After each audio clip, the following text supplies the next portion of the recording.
মৰমৰ ছাত্ৰ ছাত্ৰীসকল তোমালোকৰ প্ৰিয় চেনেল মেথছ অসমলৈ মই তোমালোকক স্বাগতম জনাইছো। আজি মই তোমালোকৰ আগত লৈ আহিছো এক্সাৰসাইজ 8.4 ৰ 6 ৰ 4 আৰু 5 নম্বৰ অংকটো। মৰমৰ ছাত্ৰ ছাত্ৰীসকল তোমালোকে ভিডিঅটো স্কিপ নকৰি সম্পূৰ্ণ ভিডিঅটো চাবা আৰু যিসকল মৰমৰ ছাত্ৰ ছাত্ৰী মোৰ চেনেলত নতুনকৈ সংযোগ হৈছে আৰু চেনেলটো সাবস্ক্ৰাইব কৰা নাই তোমালোকে চেনেলটো সাবস্ক্ৰাইব কৰিবা আৰু অনাগত দিনত মই আপলোড কৰা নতুন ভিডিও আপডেট পাবলৈ বেল আইকনত ক্লিক কৰিবা। ভিডিওটো ভাল লাগিলে লাইক কৰিবা, কমেন্ট কৰিবা আৰু বন্ধু বান্ধৱীৰ লগত শেয়াৰ কৰিবা। ওকে, আৰু এটা কথা তোমালোকক এইখিনি কৈ থৈ দিও যে মোৰ ইংলিছৰ কাৰণে এটা চেনেল আছে, তাতে তোমালোকৰ ক্লাছ 10 ৰ ইংৰাজী টেক্সটবুক গ্ৰামাৰ পৰীক্ষাত অহা কোৱেশ্চন সলভ কৰা হৈছে। গতিকে সেই চেনেলত গৈও তোমালোকে ইংৰাজী গ্ৰামাৰ তথা ইংৰাজী টেক্সটবুকৰ বিষয়ে ধুনীয়াকৈ পাবা। গতিকে তোমালোকে সেই চেনেলটো সাবস্ক্ৰাইব কৰি লবা। এই ভিডিওৰ ডেসক্ৰিপচনত সেই চেনেলৰ লিংক দিয়া আছে, তাতে গলে তোমালোকে সেই চেনেলটোৰ লিংক পাই যাবা। ওকে, এতিয়া আমি পলম নকৰি আমাৰ মূল বিষয়বস্তুলৈ আহো। আজিৰ মূল বিষয়বস্তুটো হল কি, আমি এই অধ্যায় তথা এই অনুশীলনী লাষ্ট ভিডিওটো কৰিবলৈ ওলাইছো। ইয়াৰ পিছতে মই কেইটামান উদাহৰণ আৰু পৰীক্ষাত অহা কোৱেশ্চন বিলাক সলভ কৰিবলৈ ট্ৰাই কৰিম। গতিকে তোমালোকৰ প্ৰিয় চেনেল মেথছ অসমৰ জৰিয়তে ক্লাছখিনি উপভোগ কৰি থাকা, নিশ্চয় তোমালোকৰ উপকাৰত আহিব। আমি কি কৰিম, 4 নম্বৰ আছে কি cot θ plus tan θ = sec θ cosec θ। এইটো আমি আগৰ অংক কৰাৰ দৰে কি কৰিব লাগিব, লেফট হ্যান্ড সাইড ধৰি অংকটো কৰিব লাগিব। আমি লেফট হ্যান্ড সাইডত কি আছে, লেফট হ্যান্ড সাইডত আছে cot θ plus tan θ। cot θ plus tan θ, cot θ ক আমি জানো কি cot θ = sin cos θ by sin θ। এটা হল কি cot θ আমি sin আৰু cos দুটা আমি উলিয়াব। আগতে যতে cot বা tan দেখা পাও আমি এনেকৈ এক্সপ্ৰেস কৰিব। আৰু sin ৰ সূত্ৰটো হল কি ইয়াৰ বিপৰীত, tan ৰ সূত্ৰটো হল কি ইয়াৰ বিপৰীত, tan θ = sin θ by cos θ। Okay, এতিয়া আমি লিখি লও cot θ ক আমি কি লিখিব পাৰো, cos θ by sin θ plus tan θ তো কি হবে, tan θ ক আমি লিখিব পারি কি sin θ by cos θ। ওকে, এতে আমি কি কৰিম, এনেকৈ পথালে আস্তানি sin হৰ বিলাকৰ লসাগু লম। হৰৰ লসাগু আমাৰ কি হ'ব, হৰ আছে প্ৰথমটো sin θ, দ্বিতীয়টো আছে কি cos θ। sin θ আৰু cos θ যেটো কমন না যায়, গতিকে কমন নগলে আমি সেই কমন নোযোৱা সংখ্যা বা ৰাশিৰ লসাগু আমি কেনেকৈ লও, এই দুটা পূৰণ কৰি দিলে আমি লসাগুটো পাই যাম। গতিকে এই দুটা পূৰণ কৰি কি হ'ব, sin θ cos θ হ'ব। গতিকে আমি ইয়াতে লিখি লও sin θ into cos θ। ওকে, এতিয়া আমি লসাগুৰ নিয়ম মতে কৰিম কি, এই হৰেৰে লসাগু হৰণ কৰিম। হৰণ কৰিলে sin θ কেনসেল থাকিব কি cos θ, আৰু এই cos θ আৰু ওপৰৰ cos θ পূৰণ কৰিলে কি হ'ব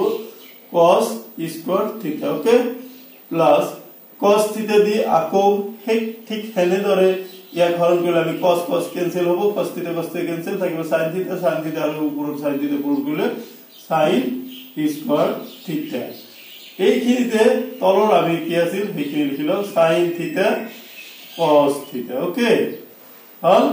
এইখিনিতে এটা বস্তু আমি গম পাইছো নহয়, ওপৰত কি আছে cos θ cos square θ plus sin square θ। ইয়াৰ সূত্ৰ আমি মেন অভেদৰ প্ৰথম এই অনুশীলনীৰ প্ৰথম ভিডিওত আমি আলোচনা কৰা সূত্ৰখিনি চাবা। এই ইয়াতে ইয়াৰ প্ৰথম সূত্ৰটো হল 1। গতিকে cos square θ plus sin square θ ঠাইত আমি কি লিখিম,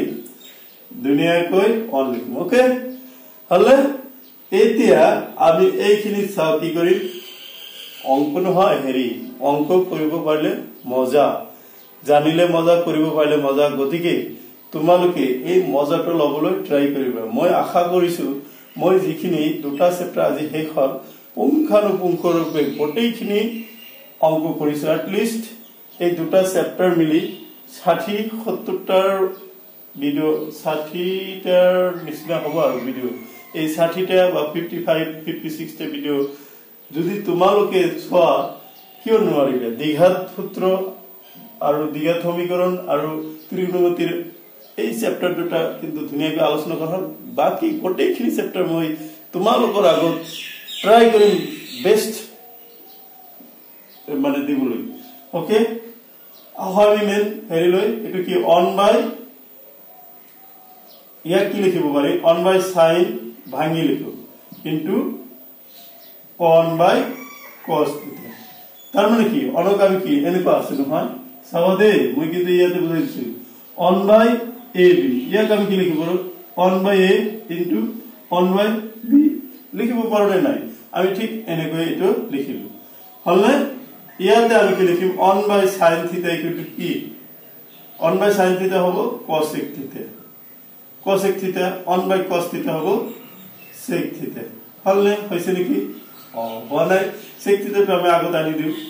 sec থিটা cosec into cosec theta this is what right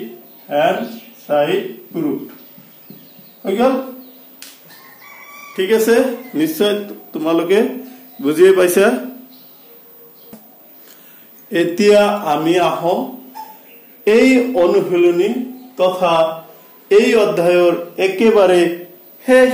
অঙ্ক লৈ এই অনুশীলনী তথা এই অধ্যায়ৰ শেষ অঙ্কটো হল 5 নম্বৰ এই 5 নম্বরত আমি কি করি 1/1 plus sin theta plus 1/1 minus sin theta equal to 2 sec square theta এই অঙ্কটো আমি কি করি লেফট হ্যান্ড সাইড ধরে করি সমাধান বুলি লিখিলো সমাধান লেফট হ্যান্ড সাইড বুলি আমি করি অঙ্কটো লেফট হ্যান্ড সাইডত আমি কি লিখিম 1/1 plus sin theta plus 1/1 minus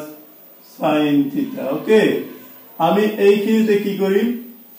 তলৰখিনি লহাগুলাম ঠিক আগৰ অঙ্কৰ দৰে লহাগুললে এটো এটা সংখ্যা এটো এটা সংখ্যা কোনো কমন সমন নাই কোনো কমন না থাকিলে লহাগু কেনেকে কৰিব লাগে মাল্টিপ্লাই কৰিব লাগে 1 plus sin theta into 1 minus sin theta okay হলনে এতিয়া আমি কি কৰিম এইটো দি এই গোটেইখিনি হৰণ কৰিম হৰণ কৰিলে এইটো এইটো ক্যান্সেল যাব থাকিব কি 1 minus sin theta গতিকে 1 minus sin theta আৰু অনৰ লগত মাল্টিপ্লাই কৰিলে বা পূৰণ কৰিলে 1 অনৰ লগত যিকোনো সংখ্যা পূৰণ কৰিলে সেই সংখ্যাটো হয় গতিকে 1 minus sin theta হ'ব 1 minus sin theta ঠিক আছে এইখিনি আমাৰ হৈ গল এতিয়া হে প্লাস চিন আছে প্লাস চিন দিও তাৰ পিছত এই 1 minus sin theta দি এই আমি লহাগুটো হৰণ কৰিলে এইটো আৰু এইটো ক্যান্সেল থাকিব কি 1 plus sin theta 1 plus sin theta আৰু 1 মাল্টিপ্লাই বা পূৰণ কৰিলে কি হ'ব 1 plus sin theta বুজি পালানে এইখিনি এতিয়া আমি তলত আমি কি লিখিম চাও তলত কি এইটো এই ফর্মত আছে চাবা a plus b into a minus b এর আমি কি লিখিম a square minus b square হলে a square minus b square আমি কি লিখিম 1 whole square minus sin theta whole square উপরত চাও আমি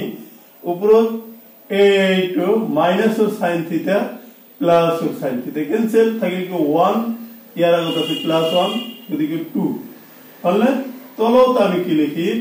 1 স্কয়ার মানে উপরত 2 টো আমি লিখিলো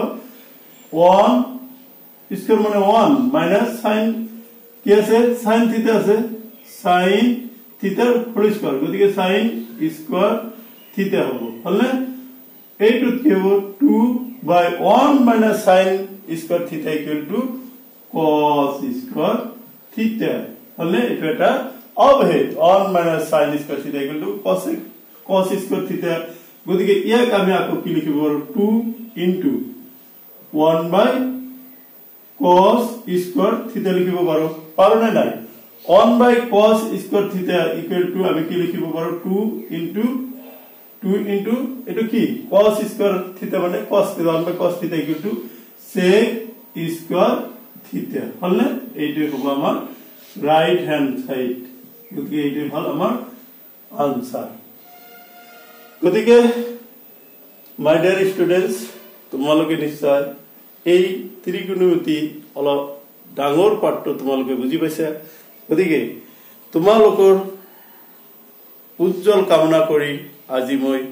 তোমালোকৰ ক্লাস ইয়াতে সমাপ্ত কৰিলো থ্যাংক ইউ